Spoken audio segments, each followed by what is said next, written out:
ಅದು ನಿನ್ನ ಮೇಲೆ ಅಂತ ತಿಳಿಲ್ಲ. ಇಲ್ಲ, ನಾನು ಮೊದಲಿನದ್ದೇ ನನ್ನ ಮೇಲೆ ಅಲ್ಲ ಅಂತ ತಿಳಿದಿದ್ದೆ. ಪುನಃ ಈಗ ನನ್ನ ಹತ್ರ ಬಂತು. ಹೇಳಿದ್ದು ಕೇಳುವುದಿಲ್ಲ. ಈಗ ಕೇಳುತ್ತೇನೆ, ನನಗೆ ಹೇಳಿದ್ದು ಕೇಳುತ್ತದೆ, ಮಾಡ್ಲಿಕ್ಕಾಗುದಿಲ್ಲ. ಎರಡನೇ ಹಂತದ ಸಿಟ್ಟು ಯಾರ ಮೇಲೆ ಮಾಮ ಅಂತ ಕೇಳು. ಯಾರ ಮೇಲೆ ಮಾಮ? ಈಗ ನೀವು ಹೇಳಿದ್ರೆ ಕೇಳ್ತೇನೆ. ನನ್ನ ಮೇಲೆ. ಒಳ್ಳೆದಾಯ್ತು. ಆತ್ಮಕ್ರೋಧ. ಆತ್ಮಕ್ರೋಧ ಭವಿತವ್ಯಂ ಭವತ್ಯೇ. ಆಗುವುದೆಲ್ಲವೂ ಹಾಗೆ ಆಗ್ತದೆ.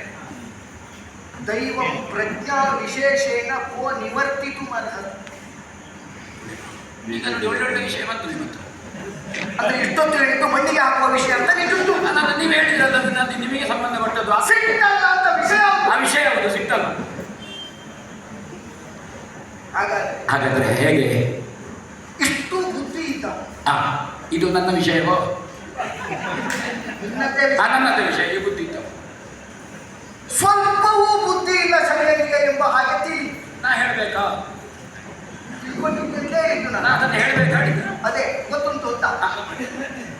ಅದನ್ನು ನೀವು ಹೇಳು. ನನಗೆ ಬುದ್ಧಿ ಇಲ್ಲ ಎನ್ನುವುದು ನಿನಗೆ ಗೊತ್ತುಂಟು ಅಂತ. ಇಲ್ಲ, ನಿಮಗೆ ಬುದ್ಧಿ ಉಂಟು ಅಂತಲೇ ನಾ ಬಂದದ್ದು. ನಾನಕ್ಕಿಂತ ಹೆಚ್ಚು ಬುದ್ಧಿವಂತ. ಬುದ್ಧಿ ಇದ್ದವರಲ್ಲಿ ಆಡುವ ಮಾತು ಒಂದನ್ನು ನೀ ಆಡಲಿಲ್ಲ. ಸುಳ್ಳು ಬೇಡ ತೆಗೆದಕ್ಕುವ. ಇದಿಷ್ಟು ತೆಗೆದಾಗುವ ಮಾತೇ ಹೌದಾಗಿದ್ದರೆ ಆಡಿದ್ದು ಯಾಕೆ ಅಂತ ಬರುವುದಿಲ್ಲ. ಬರ್ತದೆ. ಈಗ ಪುನಃ ಹೇಳ್ತೇನೆ. ಆಡಿದ್ದು ಯಾಕೆ ಕೇಳುವ ದೌರ್ಭಾಗ್ಯ ನನಗಿರ್ತದೆ. ಹಾಗೆ ದೈವದ ಬಲಾತ್ಕಾರ. ನನ್ನ ಬಾಯಿಯಿಂದ ಇದು ಬಂದದ್ದು ನಿಮ್ಮ ದೌರ್ಭಾಗ್ಯ. ಇಲ್ಲದಿದ್ರೆ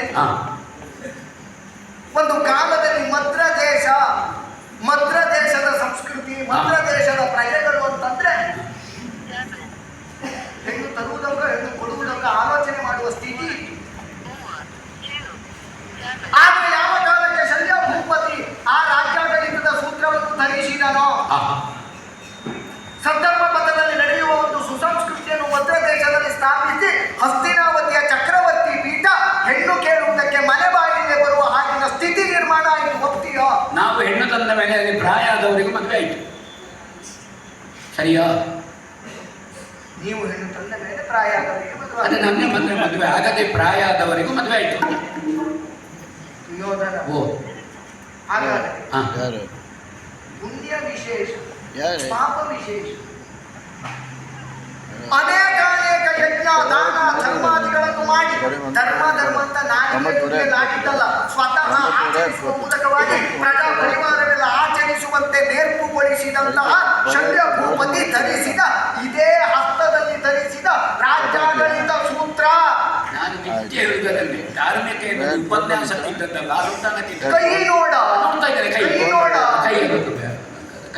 ರೇಖೆಗಳೊಂದು ಕಾಣಿಸುವುದಿಲ್ಲ. ಯಾಕೆ ಬರ್ತಯ?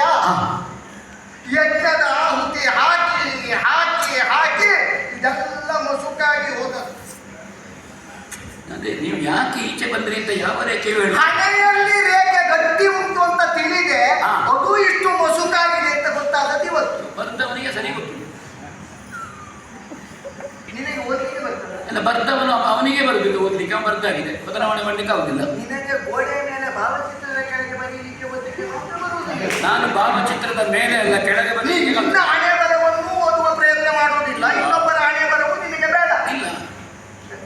ವಿವಿಧ ಯಜ್ಞ ದಾನ ಧರ್ಮಗಳಿಂದ ಈ ಯಜ್ಞೇಶ್ವರನಿಗೆ ಹವಿರ್ಭಾಗವನ್ನು ಕೊಡುತ್ತಾ ಕೊಡುತ್ತಾ ಕೊಡುತ್ತಾ ದಾನ ಧರ್ಮಾದಿಗಳಲ್ಲಿ ತೊಡಗಿಕೊಂಡು ಸದ್ಧರ್ಮನಿಷ್ಠನಾದಂತಹ ಶಲ್ಯ ಭೂಪತಿಗೆ ಕೊನೆಯ ಕಾಲದಲ್ಲಿ ಬಂದದ್ದೇನು ಅಂತ ಕೇಳಿದ್ರೆ, ಕೀಳರಲ್ಲಿ ಕೀಳಾಗಿ ಹೋದ, ನೀಚರಲ್ಲಿ ನೀಚನೆಂದೆನಿಸಿದ, ದುಷ್ಟ ಚತುಷ್ಟಯರಲ್ಲಿ ಒಬ್ಬನೆಂದೆನಿಸಿದ, ಮಾಡಬಾರದಷ್ಟನ್ನು ತಾ ಮಾಡಿದ, ನಿನ್ನಿಂದಲೂ ಮಾಡಿಸಿದ, ಪ್ರಪಂಚದಿಂದ ತಿರಸ್ಕಾರಕ್ಕೆ ಒಳಗಾದ, ಕುಲ ವಧುವಿನ ಸೀರೆಯ ಶಾಲೆಗೆ ಕೈ ಹಾಕು ಎನ್ನುವ ಹಾಗೆ ಸಭಾ ಮಧ್ಯದಲ್ಲಿ ಉದ್ಘೋಷಣೆ ಮಾಡಿದ, ಅದಕ್ಕೆ ಪ್ರೇರೇಪಣೆ ಕೊಟ್ಟ, ಕೂತ ಆಡಿಸಿದ, ಈ ಯುದ್ಧದ ಸರ್ವನಾಶಕ್ಕೆ ಕಾರಣ ಸ್ಥಾನದಲ್ಲಿರುವ ಸರ್ವ ವಿಧ್ವಂಸಕ ವಿನಾಶಕ ಶಕ್ತಿಯಾದಂತಹ ಆ ದುಷ್ಟ ಕುದುರೆ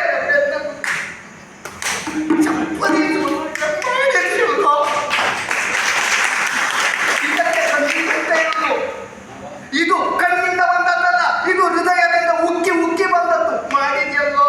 ನಿಮ್ಮ ಕಣ್ಣೀರು ಧರಣಿ ದೇವಿಯ ಸೀಮಂತದ ಮೇಲೆ ಬೀಳಬಾರದು ಅಂತ ಕೈ ಚಾಚಿದ್ದು ಗೊತ್ತುಂಟು ನಮಗೆ. ನಿಮ್ಮದು ನುಡಿಗಟ್ಟಲ್ವ?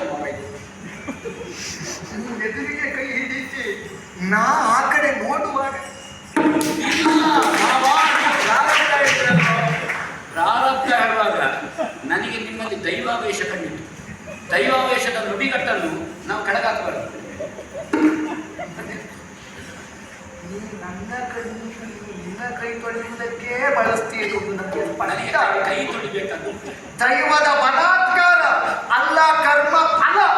ಇಂಥದ್ದೊಂದು ವಚನವನ್ನು ಕೇಳುವ ದೌರ್ಭಾಗ್ಯ ಬಂತಲ್ಲ. ಕೇಳುವಾಗಲೇ ಇಷ್ಟು ಕುದೀತದೆ ಆದರೆ ನೀ ಚಮ್ಮಟಿಗೆ ಕೊಟ್ರೆ ಪೆಟ್ಟು ಎಲ್ಲಿ ಬೆತ್ತಿತ್ತು ಎನ್ನುವ ಕಲ್ಪನೆ ಉಂಟು ನಿನಗೆ? ಕಲ್ಪನೆ ಉಂಟು. ಕುದುರೆಗೆ ಬಿದ್ದೀತ, ರಥಕ್ಕೆ ಬಿದ್ದೀತ, ಇದ್ದವನಿಗೆ ಬಿದ್ದೀತ, ಕೊಟ್ಟವನಿಗೆ ಬಿದ್ದೀತ, ಬಿದ್ದಿತ್ತು. ಹಿಂದೆ ಬೀಳ್ಲಿಕ್ಕಿಲ್ಲ, ಮುಂದೆ ಬಿದ್ದಿತ್ತು ಉಂಟು. ಈ ವಯಸ್ಸಿನಲ್ಲಿ ಕೂಗಿಸಬೇಡ. ನೀವು ನೀವು ಯಾಕೆ ಮಾವ ಈ ಪ್ರಾಯದಲ್ಲಿ ಕೂಗುವುದು? ನಾನೇ ಕೂಗುವುದಿಲ್ಲ, ಭರವಸೆ ಉಂಟು. ನೀವು ಭರವಸೆಯನ್ನು ಕಳ್ಕೊಂಡ್ರು. ಅನುಗ್ರಹಿಸುವ ಸ್ಥಾನದಲ್ಲಿದ್ದೀರಿ ನೀವು. ನಿಮ್ಮ ಸಾಮರ್ಥ್ಯ ಏನು? ನನ್ನ ಋಣದಲ್ಲಿದ್ದೀರ ನೀವು. 1 ಲಕ್ಷ ಹೇಳಿ ಸೇನೆಗೆ 1 ತಿಂಗಳಿಗೆ ಬೇಕಾದ ಇಟ್ಕೊಂಡು ಬರ್ತಿತ್ತು ಮಾವ. ಈಗ ಒಳ್ಳೆ ವಿಷಯ ಹೇಳಿದ್ದೀನಿ. ಬರ್ತಿರ್ಬೇಕಿಲ್ಲ ಸುವರ್ಣಾಕ್ಷರಗಳಿಂದ. ಈಗ ಬಂಗಾರದಲ್ಲಿ ಬರೆಯುವುದು ಅಲ್ಲ, ಬಂಗಾರದ ಬಣ್ಣದಲ್ಲಿ. ಬಂಗಾರದಲ್ಲಿ ಕಷ್ಟ ಉಂಟಿದೆ ಬಣ್ಣ. ಮಾಮ ಈಗ ಒಂದು ಮಾತು ಹೇಳಿದ್ರೆ ನನಗೆ ಸಂತೋಷ ಆಯಿತು. ನಾನು ಬಹಳ ಮಾತಾಡಿದ್ದೇನೆ, ನಿನಗೆ ಕೇಳಿಸಿದ್ಯಾವುದು? ಅಲ್ಲ, ಕೇಳಿಸಿದ್ದು ಅವನಿಗೆ ಜಾತಿ ಇಲ್ಲ ಹೇಳಿದ್ರೆ ಯಾರಿಗೆ ಅಂತ ಬೇಡ, ಇಬ್ಬರಿಗೆ ಗೊತ್ತುಂಟು ಯಾರಿಗೆ. ನಿಮಗೆ ಆ ಹೆಸರು ಹೇಳಿದ್ರೆ ಆಗುದಿಲ್ಲ. ಮಾತ್ರ ಅಲ್ಲ, ಅವನ ಅಪ್ಪನಿಗೆ ರಥ ಓಡಿಸಲಿಕ್ಕೆ ಗೊತ್ತುಂಟು, ಈ ಮಗನಿಗೆ ಅದು ಗೊತ್ತಿಲ್ಲ ಹೇಳಿ. ಅವನ ಅಪ್ಪ ಯಾರು ಅಂತ ಕೇಳಿದೆ, ಅವನ ಅಮ್ಮ ಯಾರು ಅಂತ ಕೇಳಿದೆ. ಅಲ್ಲ, ನೀವು ಕೇಳಬೇಕಾದ್ದೆ. ಆದರೆ ಅವನ ಅಪ್ಪ ಯಾರು, ಅಮ್ಮ ಯಾರು, ಅವನ ಒಡನಾಟ, ಅವ ನನಗೆ ಬೇಕಾಗಿ ಏನು ಮಾಡಿಲ್ಲ, ಮಧ್ಯದಲ್ಲಿ ಕೈ ಕೊಟ್ಟಿದ್ದಾನೆ ಮಾವ, ನನಗಿದೆಲ್ಲ ಗೊತ್ತು. ಈಗ ಅವ ಕೈ ಕೊಡುವ ಅಲ್ಲ ಹೇಳಿದ್ದಲ್ಲ ನಾನು. ಆದರೆ ನಿಷ್ಪಾಂಡವ ಪೃಥ್ವಿ ಅಂದರೆ ಪಾಂಡವರು ಬದುಕಬೇಕು, ಬದುಕಬಾರದು ಅಂತ ಅರ್ಥ ಅಲ್ಲ. ನನ್ನದ್ದಾದಂತಹ ಸಾರ್ವಭೌಮ ಸಿಂಹಾಸನ ಅಖಂಡವಾದದ್ದು, ಅದರಲ್ಲಿ ಹಕ್ಕು ಪ್ರತಿಷ್ಠಾಪನೆ ಮಾಡಲಿಕ್ಕೆ ಅವರು ಬರಬಾರದು ಎನ್ನುವ ಧ್ವನಿ ಅಷ್ಟೇ ಇದು, ಮತ್ತೆಂಥದಿಲ್ಲದರಲ್ಲಿ. ಅದರಲ್ಲಿ ನನಗೆ ಬೆಂಬಲ. ನಾನು ಅಪ್ಪ ಯಾರು, ಅಮ್ಮ ಯಾರು, ಅವ ಕೆಲವೊಮ್ಮೆ ರಥ ನನಗೆ ಚಿತ್ರಸೇನಾ ಕಾಳಗದಲ್ಲಿ ಓಡಿದ್ದಾನೆ. ಅವ ಯಾಕೆ ಓಡಿದ ನನಗೆ ಗಟ್ಟಿ ಗೊತ್ತು. ಅವ ಸತ್ತರೆ ಹಾಕಿದ್ದನ್ನು ಒಬ್ಬ ತಯಾರು ಮಾಡಲಿಕ್ಕೆ ಸಾಧ್ಯ ಇಲ್ಲ ಅಂತ ನಮಗೆ. ಬದುಕಿದ್ದೀನಲ್ಲ ನಾನು, ಹಾಗೆ ತಕ್ಕೊಳ್ಳೋದು.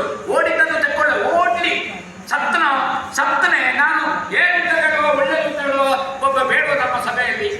ನಾನು ಎಂತ ಹೇಳಿದ್ರು ತಲೆ ನಡೆಸ್ತಾನಲ್ಲ. ಹೀಗೆ ನಾ ಹೇಳಬೇಕಾದದ್ದು ನನಗಿಂತ ಮೊದಲೇ ಅವ ಹೇಳ್ತಾನಲ್ಲ, ನನಗೆ ಬೇಕಾದ ಹಾಗೆ. ಹೌದಪ್ಪ, ಈಗ ಎಲ್ಲಿವರೆಗೆ ಬಂದಿದೆ ಅಂತ ಕೇಳಿದ್ರೆ ಮೊದಲು ನೀ ಹೇಳಿದ್ದಕ್ಕೆ ತಲೆ ಅಲ್ಲಾಡಿಸ್ತಿದ್ದ, ಈಗ ಅವ ಹೇಳಿದ್ದಕ್ಕೆ ನೀ ತಲೆ ಅಲ್ಲಾಡಿಸ್ತ. ಅಲ್ಲ,